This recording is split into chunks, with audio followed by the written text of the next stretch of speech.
Madawa ya kulevya kwa ujumla yote sio vitu vizuri, yani namaanisha walobakia wajifunze kupitia sisi. Au mwingine anaweza akawa unamuuliza umeamka na hisia gani, akakwambia bana, mimi nimekumbuka familia, ama nimekumbuka watoto, ama nimekumbuka kazi. Karibuni sana. Karibuni sana. Karibuni sana. Hapa ni zawadi yenu ya mtu mnaikumbuka? Naikumbuka. Sawa sana. Karibuni. Kwa wale wanatufuatilia kwa siku ya leo, kipindi ni Tupo Soba, na leo tuko kwenye Soba House inayofahamika kwa jina la Moshono Foundation Soba House, nyumba ya kupata nafuu kwa waraibu wa dawa za kulevya. Nimefurahi sana kutembelewa leo na DCA ambao pia tukiwa sisi ni Soba House tunafanya nao kazi na ni wasimamizi wa hizi nyumba zetu za upataji nafuu. Kwa hivyo leo wametutembelea na wataona ni kitu gani ambacho kinaendelea. Kwa hivyo karibuni sana. Sisi kama mamlaka ya kudhibiti na kupambana na dawa za kulevya tuna miongozo ya uanzishwaji na uendeshaji wa hizi nyumba za upataji nafuu. Kwa hizi nyumba haziendeshwi kiholela. Nipende kuwatoa shaka wananchi wote na wajue kwamba mamlaka tuko mstari wa mbele dhidi ya ufuatiliaji wa nyumba hizo na kuendelea kutoa huduma, lakini tuna miongozo ya uanzishwaji kama unavyoona. Wakati tunaingia nyumba ilikuwa na uzio, kwa hiyo hata ni vigumu kwa mraibu ambaye anaendelea kupata nafuu anayekuwa katika hizi nyumba aidha kutoroka au kushawishika kutoroka kulingana hata na mazingira ambayo umeyaona.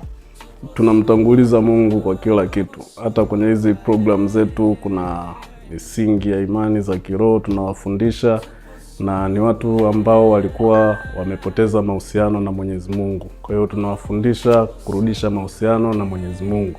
Kama Moshono Foundation Soba House, ambapo pale ukiangalia ina alama kwanza ya katazo. Yaani kwamba pombe tumeweka ni kitu ambacho hapa kwetu ni aina ya dawa za kulevya pombe. Na pia ukiangalia kuna sindano pale ambayo ipo katika alama ya katazo, ambayo pia ni sehemu ya watu wanajidunga sindano. Pia ukiangalia pale utaona kuna alama ya vidonge. Watu sasa hivi wanatumia mavidonge pia kama Valium na baadhi ya vidonge vingine vilivyopo kwenye maduka ya madawa ili kuweza kufanyaje kupata mtingo. Ndugu yako ambaye ni mraibu au mraibu mwenyewe kaamua kuja mwenyewe, taratibu gani zinafuata? Anapofika hapa tunakuwa tunamsajili kwa ajili ya yeye kuweza kufuata taratibu na miongozo iliyopangwa na DCA. Kwa hiyo hizi fomu ni fomu ambazo tunafuata miongozo ya kila kitu kilichopangwa na DCA. Kwa hiyo anapokuja hapa tunamsajili kupitia hii fomu. Subiri tu tupate ile mashine ambao wakitupa tutaanza rasmi. Japo sasa hivi tumwamesha tupa application kwa njia ya simu na msajili pia. Kwa hiyo ni kipimo kizuri ambacho pia sisi kinatusaidia kubaini kwamba tunafanya kazi sawa, lakini kwa kiwango gani kazi inafanyika, wangapi wanasaidika. Lakini pia kuna kesi nyingine ziliwahi kujitokeza kwamba labda mtu babake amefariki kaacha mali, wanamsingizia kwamba huyu bwana ni mraibu, amechanganyikiwa na nini, ili asipate haki yake. Ni kama wasimamizi wa hivi hadi unampokea mtu unajiridhisha kwa kiwango gani kwamba huyu kweli anahitaji usaidizi au kana kweli familia ina changamoto inataka imweke tu huyu mtu ili waendelee na vitu vyao. Lakini baada ya kubaini sasa kama kweli ni mtumiaji wa dawa za kulevya, atajiunga na matibabu ya nyumba za upataji nafuu. Lakini pia kwenye hizi nyumba za upataji nafuu kuna vipimo ambao tunategemea mraibu wa matumizi ya dawa za kulevya yuko katika hatari kubwa kupata ya magonjwa. Miongoni mwa magonjwa hayo ni magonjwa ya akili, lakini changamoto za ini, changamoto za figo. Kwa hiyo vipimo vyote hivyo, changamoto za kansa, huyu mraibu ambaye atakuwa amefika kwenye hizi nyumba za upataji nafuu, mara nyingi huwa tunawahimiza au wamiliki wa hizi nyumba wachukue hivyo vipimo vyote na watu wa changamoto za kifafa, kwa sababu hivi vitawasaidia wao hata kuwaweka katika nafasi nzuri.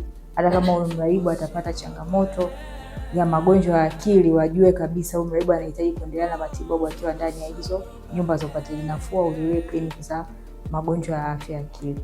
Kuna hospitali ya Mount Meru ambapo kuna kitengo pale cha afya ya akili na kuna vipimo vyote ambavyo pale anaweza akapata kipimo cha kuweza kujua kwamba huyu anatumia pombe, huyu anatumia bangi, ama huyu tatizo lake ni dawa za kulevya. Kwa hiyo kwa njia hiyo tunaweza kujiridhisha kwamba huyu drug choice yake ni aina gani.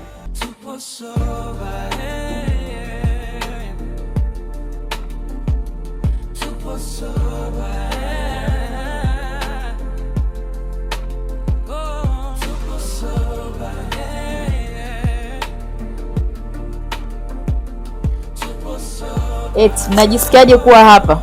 Najisikia vizuri sana. Tunaendelea kupata nafuu, sivyo? Ndio. Na viduri kama. Au tumeshapona kabisa? Bado tunapata nafuu. Hongereni kwanza kwa kukubali kupata huduma.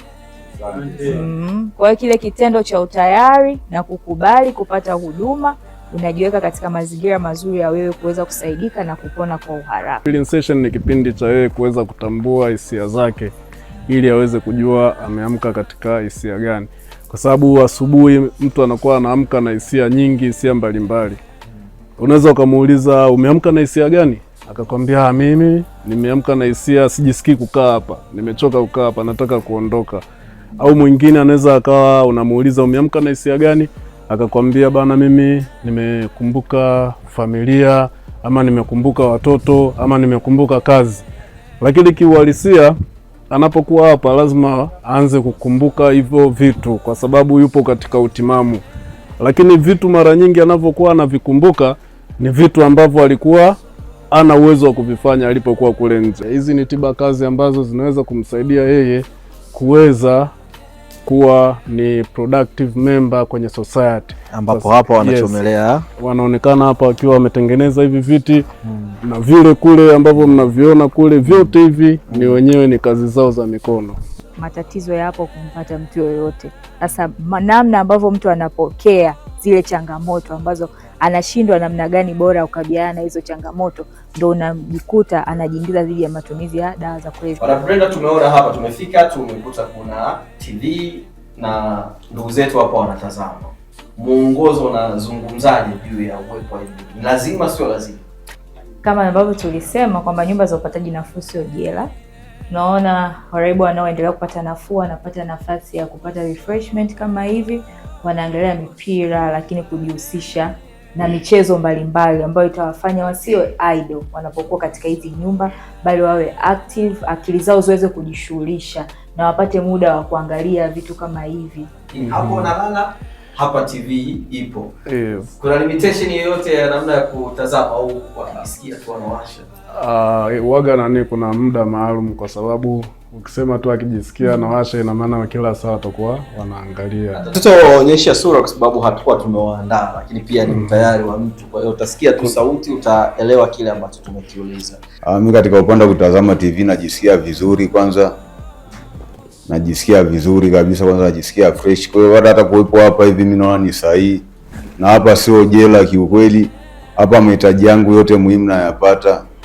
Kwa mfano hapa TV tumeshatoka kwenye madarasa yetu, tumeingia kuangalia TV hapa. Baada ya muda tena tutarudi tena kwenye madarasa yetu.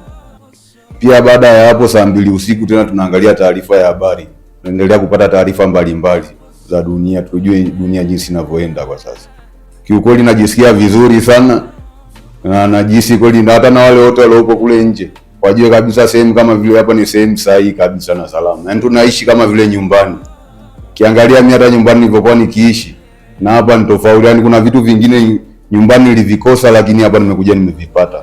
Kwa mfano tunakula vizuri, chakula ni kizuri zaidi ya nyumbani. Najisikia vizuri kiukweli.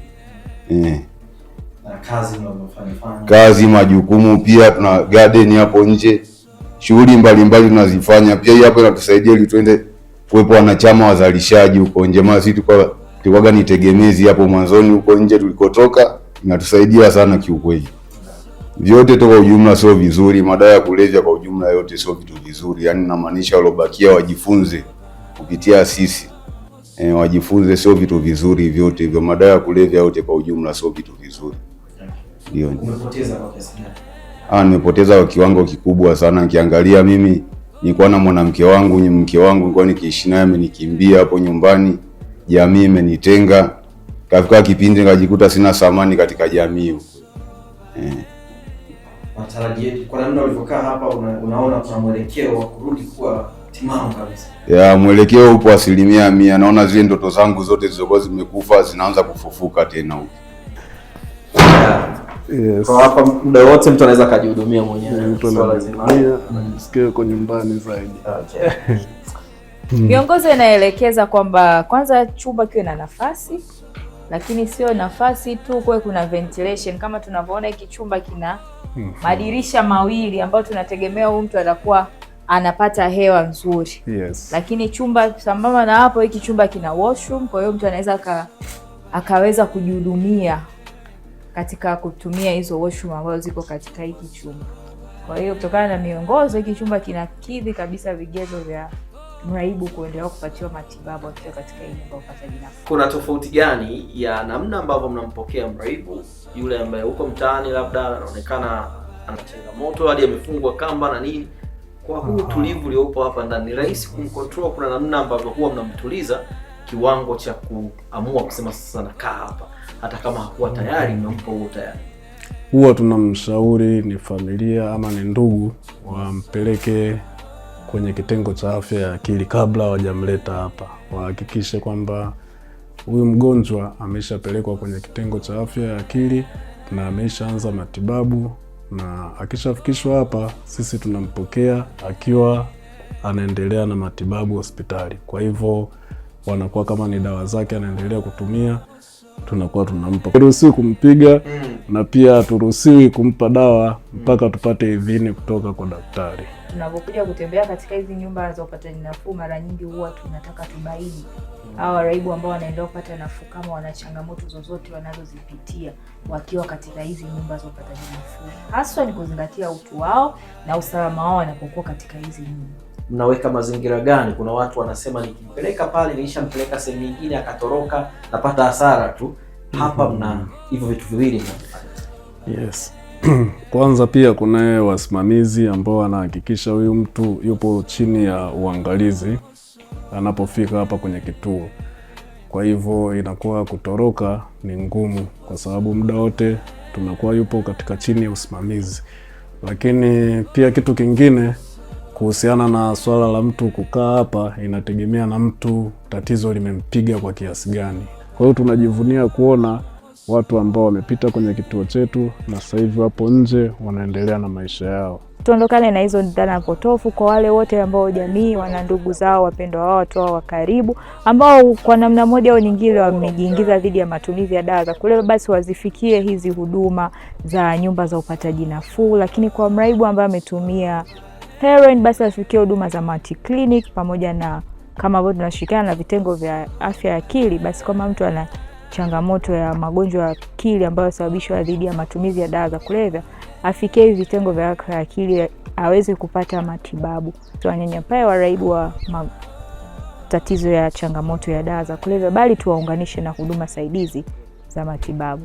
Imekuwa ni siku nzuri sana kutokea hapa Mushono Foundation Sober House. Kipindi kilikuwa ni tupo soba. Mara zote tumekuwa tukipewa nguvu na mamlaka ya kudhibiti na kupambana na dawa za kulevya kanda ya kaskazini, ambapo tumekuwa tukiangazia kuanzia aina, namna ambavyo wanapambana kuzuia kuingia kwa dawa hizo. Lakini leo tumeanza safari ya kuangazia namna ambavyo hizi Sober House zinawapokea vijana ambao ni waraibu, lakini pia watu wazima ambao ni waraibu, wakati mwingine pia watoto. Lakini huko mtaani ilijengeka dhana kwamba huku ni kama jela, kiwango ambacho kilipelekea tukio moja wiki mbili zilizopita hapa jijini Arusha, kijana mmoja kujinyonga kwa kutumia mkanda wake baada ya wazazi wake kumfungia ndani ya chumba akimwambia tunaandaa usafiri wa kupeleka Sober House, baada ya kugundua kwamba anatumia madawa ya kulevya aina ya bange na hataki kwenda shule. Kwa tukasema ngoja tupite tuonyeshe namna ambavyo nyumba hizi za upataji nafuu ni sehemu salama za kuishi na haziko kama jela kama ambavyo watu